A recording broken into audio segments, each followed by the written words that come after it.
Good morning, Sergeant Major. Good morning. Could you please introduce yourself?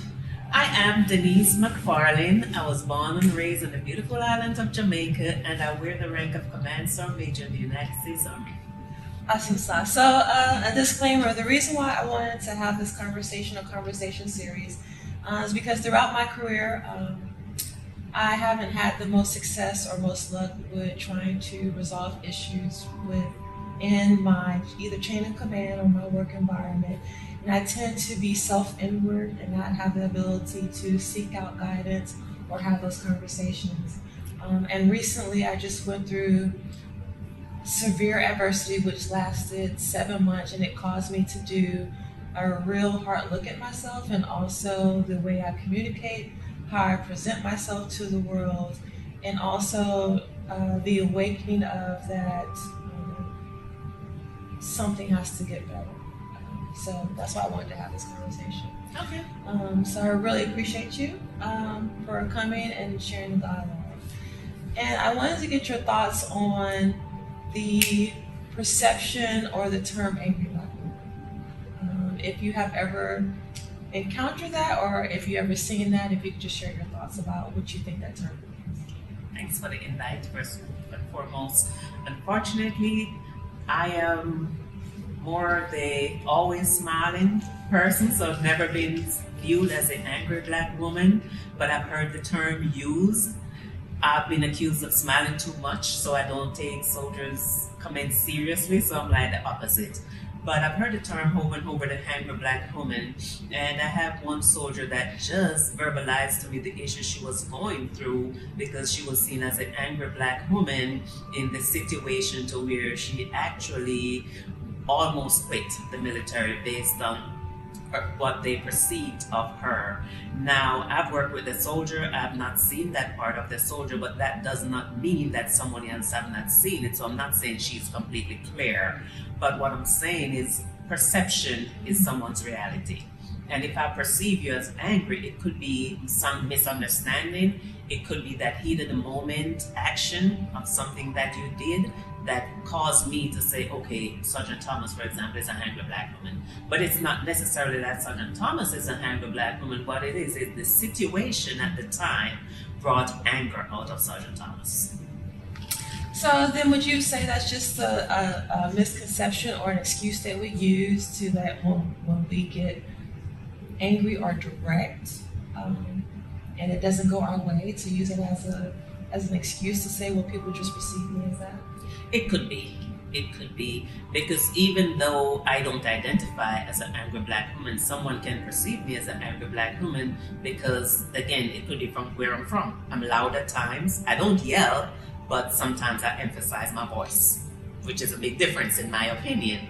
But at that moment, depending on the look of my face, if a moment that I'm not smiling, I'm stern, then I can be perceived as an angry black woman. But it's not an excuse for us to step on others or to yell out of context, because we can just brush it off as, oh, I'm just being angry, or I'm just an angry black woman. Very good. Can you give an instance where you had to settle a conflict between two individuals? Yes.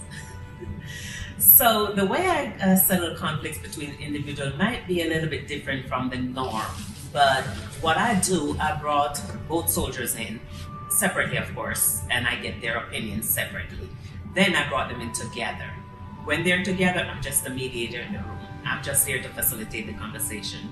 And if they're talking to me, I'll say, don't tell me, tell her. She's the one that you have the conflict with, not me. I'm just here to ensure that you won't speak to each other, whether it's through a miscommunication or gossiping in the workplace that led to the conflict. This is a time to resolve it, because once I open that door and you walk through that door, it's business as usual. And this is my expectation of you. So that's my way of resolving conflict between individuals. Talking to them separately and not bringing them together solves nothing. You have to bring them together, because sometimes it's language barrier, it's gossiping, it's miscommunication. There's a plethora of things that can go wrong that cause a conflict, unnecessary conflict in my opinion. What is your belief system about those individuals who go off gossip and not facts? Okay, so for me, I tell my soldiers, if you heard something about me and you care to know the truth, come to me. If you don't care, then keep talking. But you're not going to know the truth until you come to me and I'll tell you exactly what happened. So if I heard that some first class Thomas said, Sergeant McFarland is a handle black woman, you best believe I'm coming to you. I'm coming to you because I want to know what's your opinion, what caused you to say that. And then I can explain myself to you. If it's something that you heard that I said, if I said it, I'm going to tell you, yes, I say it, and I'm going to say why I say it. And my expectation is that we step away with a common understanding and, again, resolve what the issue is at that point. So if someone who is not assertive or direct, what guidance would you give them to be able to resolve that? They heard something and now they need to confront the situation to ensure that it's just gossip. Perfect question, because I was that person that was not assertive, not direct. I am that one that, oh, that's what they see, and if that's what they feel of me, then that's their problem. But as I go up in the rank and I have to resolve this situation with the soldiers, then I have to start speaking for self. So I have to get to the point sometime if I hear something and it's where it's going to be detrimental to the organization, then I go to the person and I say, okay, this is what I heard. What is going on? How did you get to that point? Did you like a light bulb went off? Did you journal? Did you have conversations with people? How did you get to the point where you were able to say, okay, I need to take a look at myself to be able to have those uncomfortable conversations? Through mentorship. So the one thing that really great for my career, I had mentors from the beginning. Mentors that at first I was afraid to talk to because I heard so many things about them, great things of course, but just scared to go forward and speak. And then once we became mentors, I'll call them. Every time something happened, I'll call, okay, what would you do? What did you do? And then they'll give me their feedback and they'll tell me, well, you need to knock on that door. You need to have that conversation. And I might not have it the same day, but I'll think about it. And the more I think about it, the more it bothers me. So I'll knock on that door and I'll have that conversation. So when it comes to mentor and mentorship, is it the mentee's responsibility or the mentor's to maintain or stabilize that relationship? Both. And I say both because I mentor a lot of soldiers and a lot of soldiers ask to be mentored. But the one thing I tell them, if I give you an assignment and you do not complete it, I am not going to keep coming to you. So it's a two-way stream. I expect you to speak to me just as I expect you to reach out, just as I reach out to you. And so one thing I do ever so often on ACT, I'll go on there and I look at the mentees that I haven't talked to in a while, and I'll send them an email. And hey, how are you doing? What's going on? Last time we spoke, A, B, C, D. Or what happened since our last conversation? What have you done? So it's a two-way street. It's not sit back to say, oh, she's my mentor and she haven't reached out to me. We want to be asked how we're doing too. It's okay with that. So just as we ask, how are you doing? Then what are you doing? The mentee needs to say, okay, this is where I'm at. And we have some that's really good at it. Okay, it's my major, since we last spoke, this is what I did, finished my degree, and that's awesome. And now, okay, now that you finished this degree, I need you to do this. So it's really a two-way conversation. And is a mentor relationship long-term, short-term, or can it just be like a quick on-the-spot, like maybe 2-week conversation or plan of action? So it starts with a quick on-the-spot. And then it depends on where it goes from there. But for me, mentorship is long-term. I have retirees still mentoring me, which is great because now I can see it from a civilian perspective, so to speak, and from when they were on active duty. So then you build up this friendship.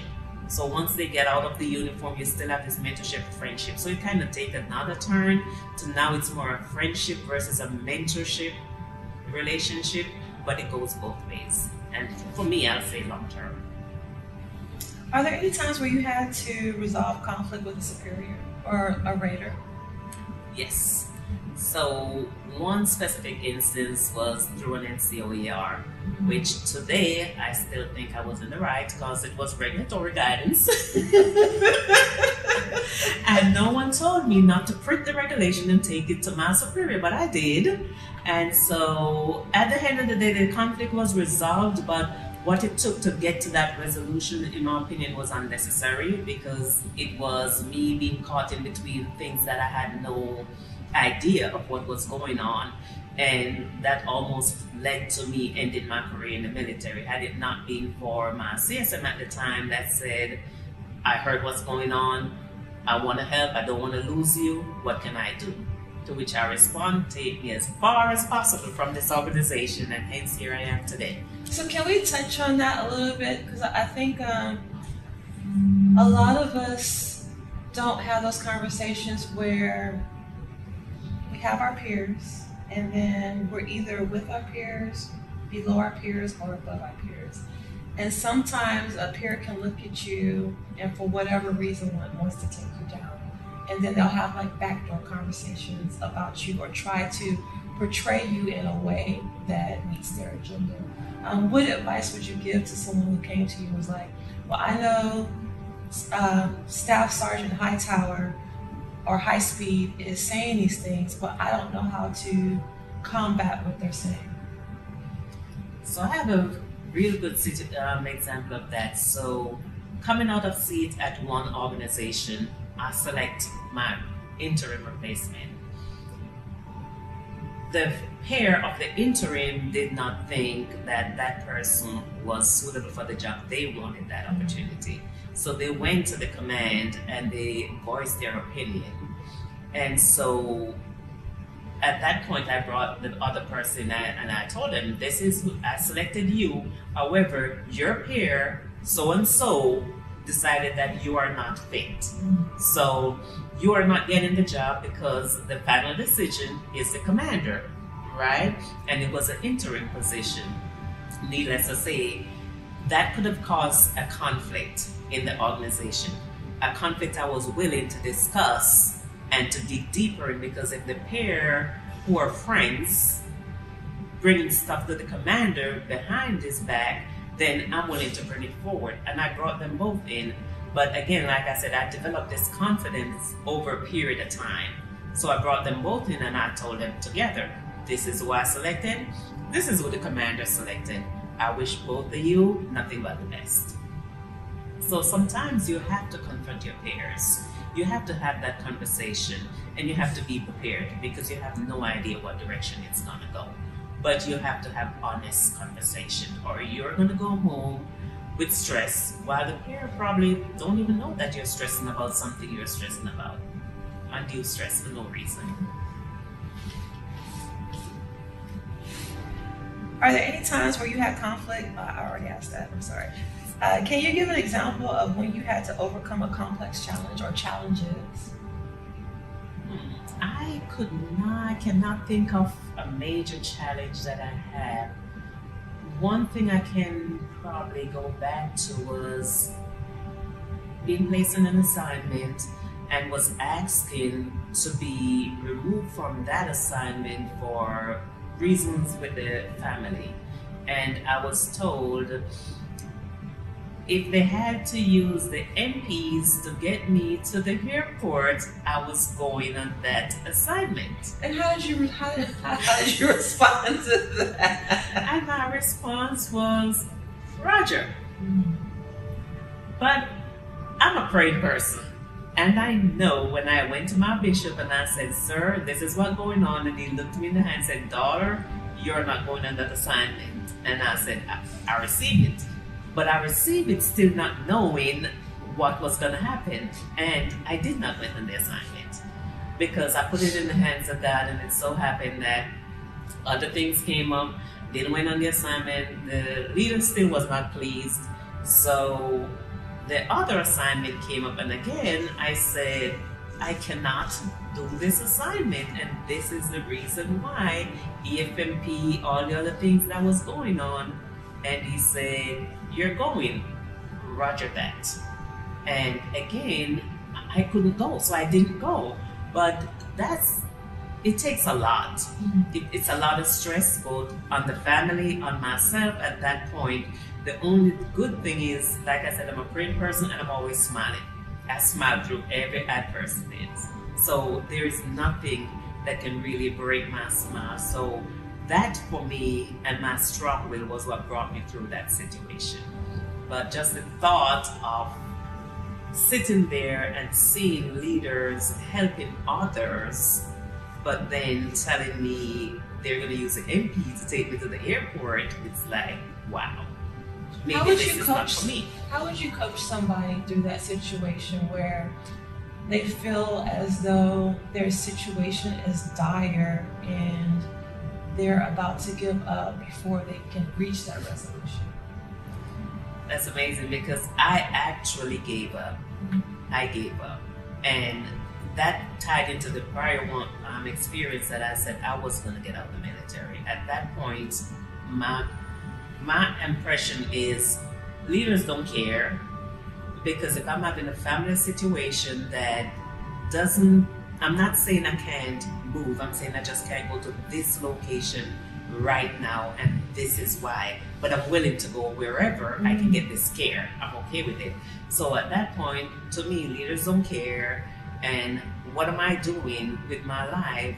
Am I going to be miserable for the rest of my life just trying to please others that really don't care? So unfortunately, at that time, I had more of a taking care of self attitude at that point, because it's now, okay, nobody cares about me, nobody cares about my family, so this is what I'm gonna have to do for me and family.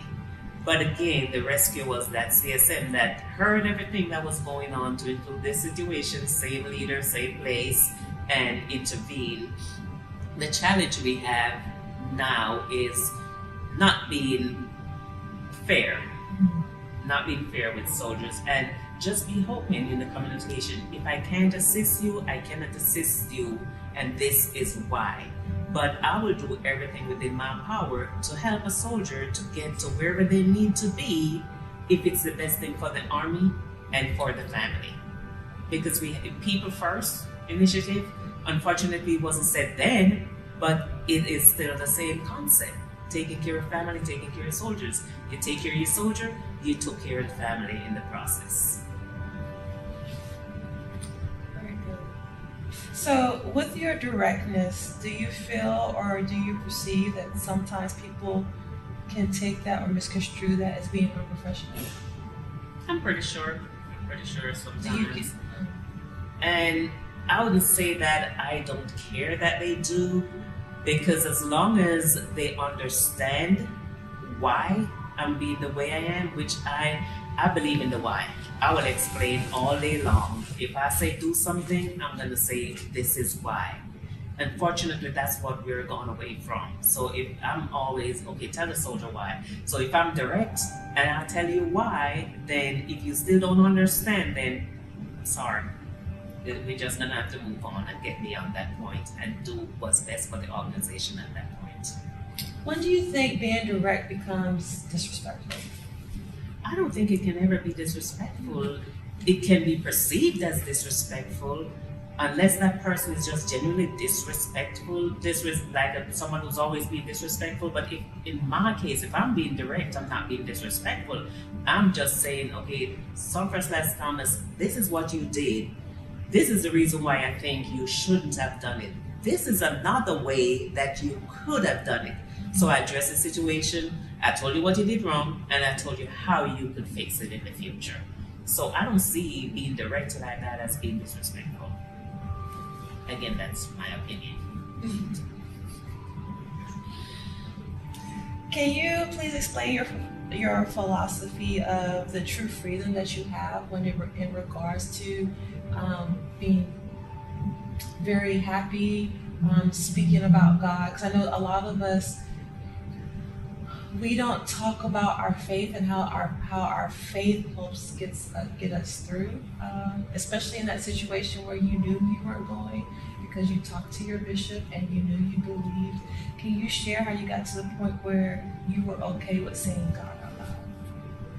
So that took a little while because, as you know, in the military, they tell you the things you cannot or should not discuss. So the way I did that, I have things on my desk that you can see that, okay, like the Maxwell Bible. the Maxwell Bible of Leadership. It's leadership, but it's biblical. So that's displayed on my decks. And I tell everyone, the way to start a conversation is when you walk in someone's office, whatever is displayed, that's what's important to them. So if you see my Maxwell Bible Leadership, there's always a Bible quote at the bottom of whatever John C. Maxwell have to say. So that's a conversation starter.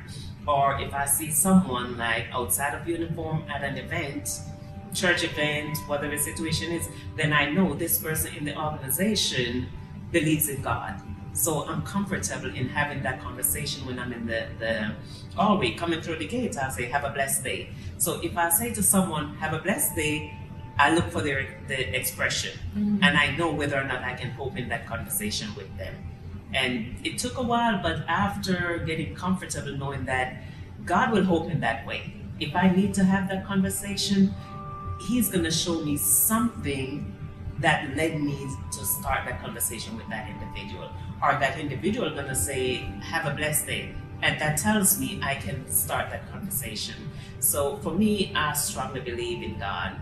I pray, I put Him first. Every day I wake up every morning, I have a podcast that I listen to. Today's Word, 6 o'clock every morning. Even when I'm working out, I'm listening to today's Word because I just have to start my day right. And I get to the parking lot and I still don't feel like it's time to walk in. I finish up with my music and I just let God take over from there. So that led to why I probably don't have a lot of conflict. I don't have a lot of issues going on because I set the stage for conversations that I'm going to have.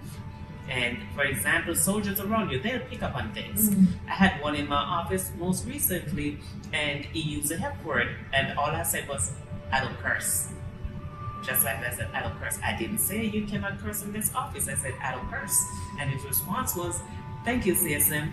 I appreciate the way you addressed that. You didn't tell me get out. You didn't yell at me for cursing. You just simply said, I don't curse. And I received that. So there's a lot of ways you can get to your end state without being disrespectful. I know that was a lot. No, I appreciate that. So how would you guide someone to get there? Because not everyone, one, is self-aware. Two, has the ability to find a way or resources to make themselves better or want to be better. And then just a lot of us can't find or seek out those people to make us better. So I appreciate that. So how would you guide someone? Okay, I call you up and I'm like, Sergeant Major, I want to become a better human being, but I don't know how to become a better human being, and I don't know how to stop attracting negative situations to my space. I keep finding myself in trouble all the time, and I'm just at a point where I just want it to stop. So how would you guide me in that? And also to caveat or to add to that, how can I be better with my coworkers so that they know that I'm on a journey without verbally saying I'm on that journey? Okay, so that's a lot, and I'm going to address each section. So first, if you find yourself in those negative situations, or even with your coworker, are you listening to understand and are you listening to respond? Because a lot of times we listen to respond, and if I'm listening to you to respond, I'm looking at you, it perceived as if I'm paying attention. But in my head, I'm building my answer and I can wait for you to stop talking so I can get my answer out. Listening to understand versus listening to respond. That's a big theme of mine. And the next thing is, while you're if you're having negative issues or you're just not in that space where you're comfortable, then my question to you is, what is bothering you? Because until I know what is truly bothering you, then I cannot provide that guidance for you. Because I'm going to talk about family when it's not family. I'm going to talk about your superior when it's your peers. So until I know what is bothering you and what are your goals, what are your end state, what are you trying to achieve, and then we can develop a plan as how to achieve it. Maybe it's I need to listen more. Maybe it's I need to talk more. Maybe it's I just need to be away from certain circumstances that I know is going to cause me to say things. And I'll give you a perfect example. I'm not big at chewing gums, But if I'm going into a meeting that I'm anticipating something to happen, I'm chewing a piece of gum. And I use that piece of gum to clench. So every time I want to say something, I'll bite down on that gum. So, and that's just little things that I use for me that avoid me from doing things or saying things that I'll go back and repeat in my head, because I replay conversation all the time. And I think about, okay, I should have said this, or I should have said this, or I should have done this, or I should have done this. If you're not replaying those conversations to make yourself better, then it's pointless to replay those conversations in your head. So when you find yourself in certain situation, think through the process. Okay, I am here, I should be here. Do I want to politely walk away, or do I just sit and close my mouth with a smile? So it all depends on what the situation is, what you hope to achieve, and then we're going to work on how we're going to get there.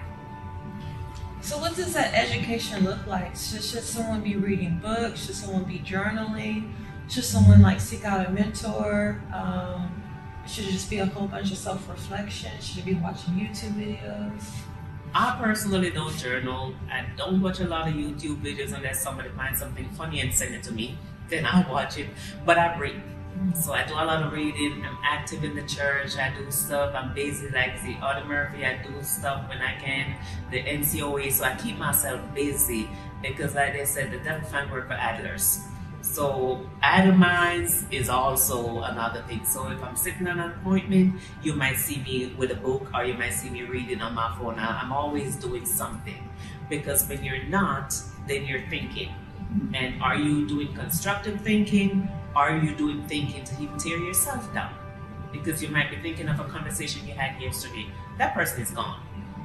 Now, are you thinking about that conversation to try to make sure the next person you have that conversation it's a better outcome? Are you thinking about the negative and what the negative things you should have said versus the positive things? So it's a mind game sometimes. So I recommend reading. Or what do you like? Do you like coloring? I color. A lot of times I'm at home, I just color. My daughter just introduced me to this new type of color, and it's like little gems that you stick on the picture. It's real cute. So, but she knows I color, so she just introduced me to that. So find something that keeps you happy, that when you're doing it, your mind is just clear. You're in that moment. Mindfulness videos. I do mindfulness a lot. So UCLA have a app. VA have an app and mindfulness, and I do mindfulness a lot because the problem we have is connecting with our inner self. We are so caught up in the moment, we're not connecting with self. We're connected with everything that's going on around us. But those mindfulness apps, when you find yourself in that situation, you just quickly bring it up on your phone, 5 minutes, 2 minutes of mindfulness, reaching the inner you. And that will help you to be a better person. It helps me. So I think that will help. So can we go holistic for a moment? Because I truly believe in the higher power. And it wasn't until I had a specific adversity or conflict, and it lasted about, I would say, 7 months, where I truly had to walk in faith. Like truly surrender and give.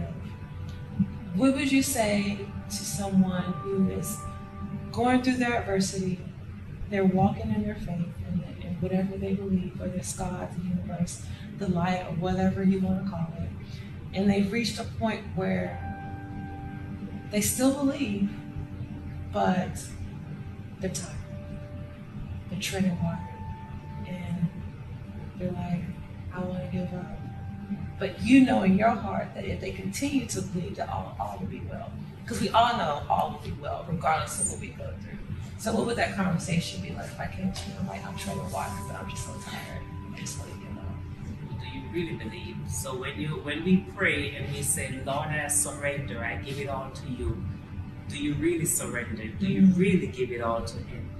Are you giving it, but you're holding back because you're going back? You say you leave it at the altar, when you get in the car and you're calling a friend to talk about it, you did not leave it at the altar. Because if you leave it at the altar, wherever the altar is, in your closet, prayer closet, whatever, when you leave it there, leave it there. Because if you continue to, okay, I'm so tired, I'm so stressed out, this is still going on, I'm praying, and you're praying, but are you believing that it's really gonna happen, that you're really gonna get that outcome? And when you pray, do you stop to listen? What do you mean by that? Just like we listen to people when they're talking, you listen. God will tell you what He wants you to hear. And I'll give you an example.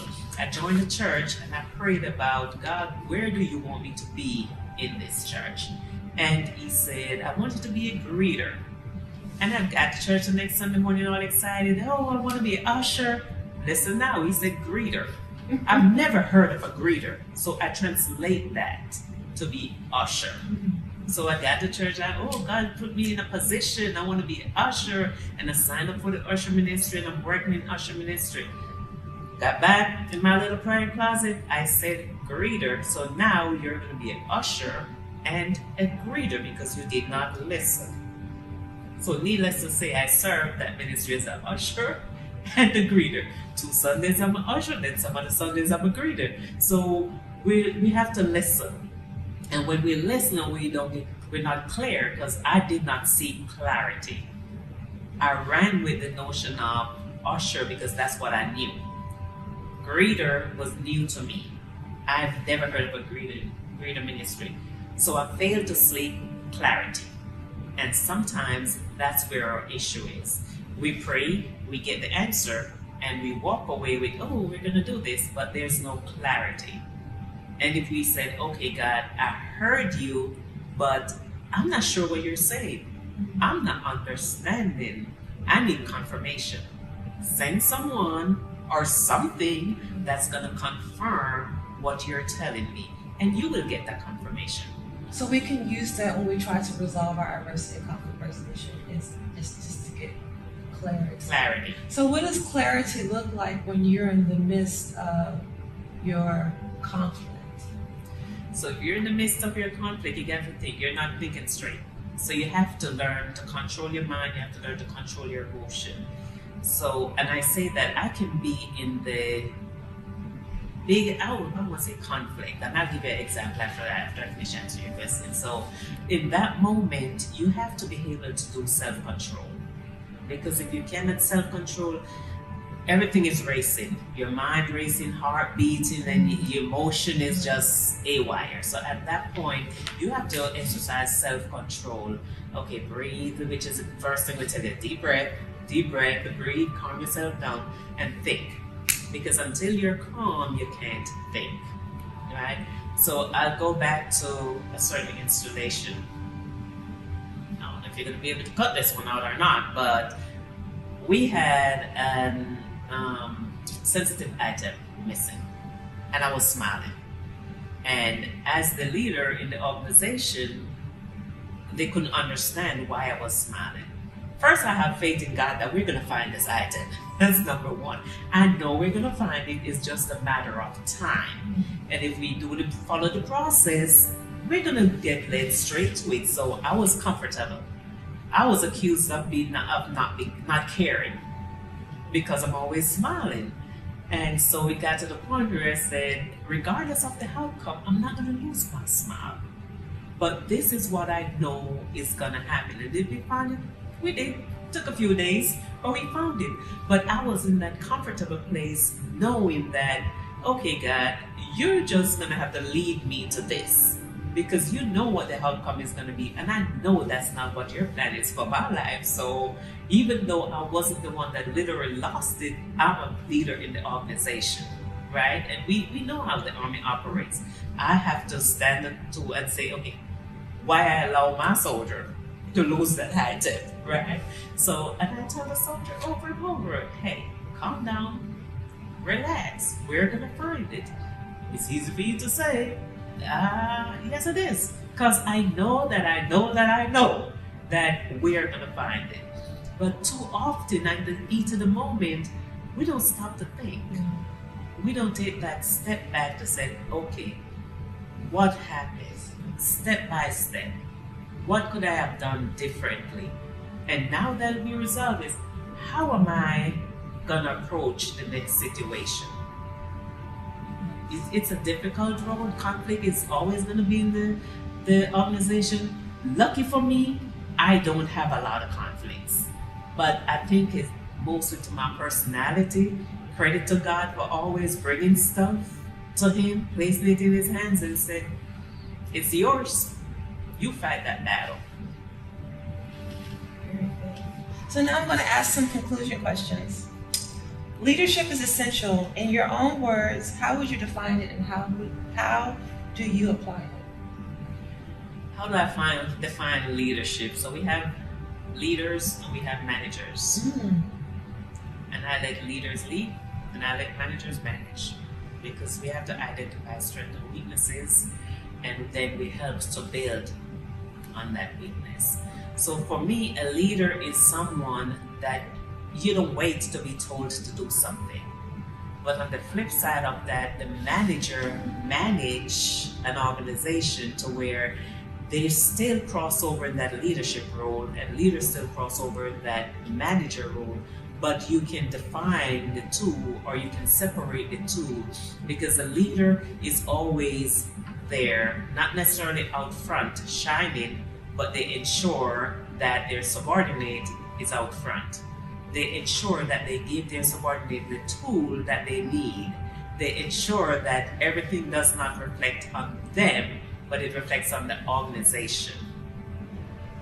To me, that's a leader.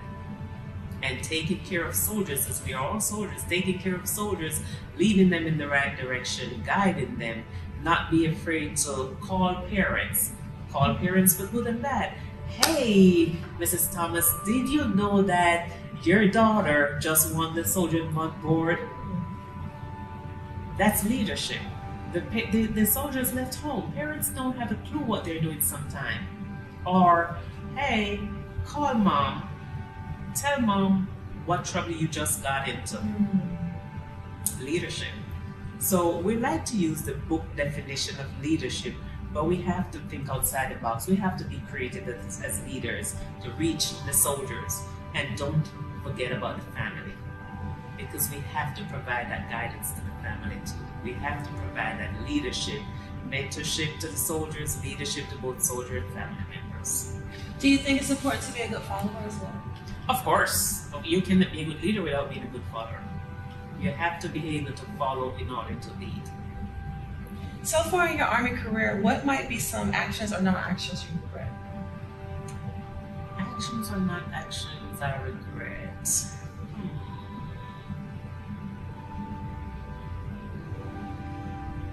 Or is there anything on your bucket list or anything that you haven't accomplished that you wish you would accomplish? I actually have one that I regret.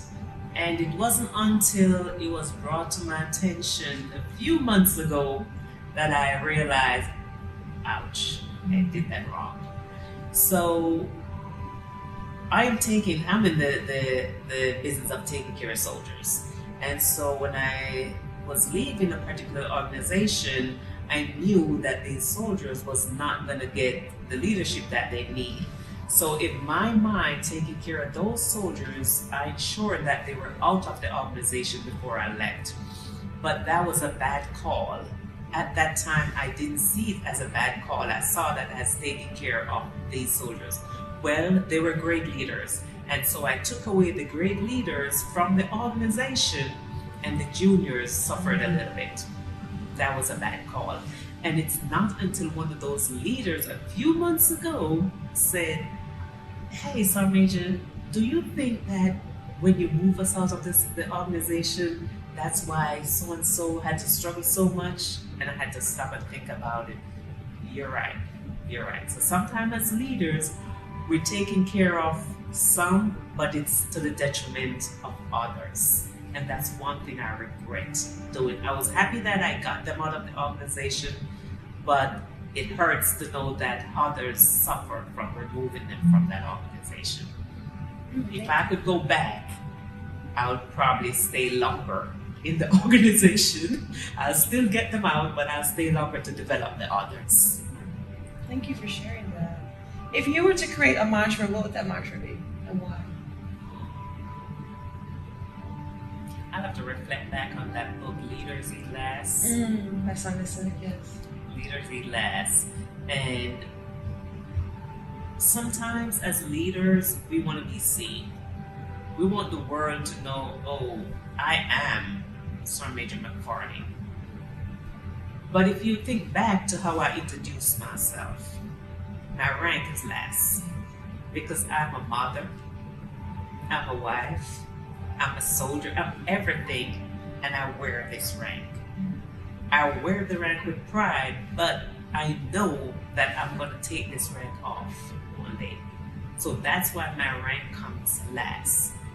And I asked a group of soldiers one day, if I want to ride to the commissary, will you take me? And everybody had their hands up. Yes, I was first. Yes, First Sergeant, I'll take you. Okay.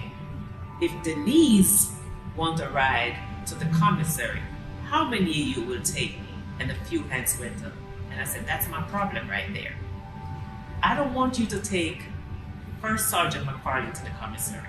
I want you to take Denise to the commissary. Because when Denise is out of the uniform, I'm still who I am. Don't do the things you do because of the rank I wear. Do what you do because of the person. And often you'll find yourself in a situation where you're correcting a soldier and they look up at your rank and then they react to the rank. And I said, no, sit down. Let's talk. Because you react to my rank and I need you to react to me as a person. You have no choice but to respect the rank, but I need you to respect the person wearing the rank. And until we get to that level where we communicate with the soldiers that, yes, the Army teach you to respect rank, but I need you to learn to respect individuals, not just the rank. That will solve a lot of the issues that we have going on in today's Army. So, I mean, I think that goes back to that some people lead and then some people are authoritative figures where they just push out orders, which then conditions soldiers coming up to only do what you say and not go outside of that or be an outlier to where they're just a truly good human being. What advice would you give to someone who wants to truly be a good human being in this uniform, but they feel lonely because they are not part of the norm or the social group? Speak up. Speak up. And sometimes you have to embed yourself into them. Because if you are not speaking their language, they're not going to readily pull you in. So I don't drink, I don't curse. There's a lot of stuff I don't do, right? Go out with the group, hang out and stuff like that. But that's not going to prevent me from sitting in that group, from sitting at that table. Because I've learned long ago, if you're not at the table, you're on the table. You're the menu.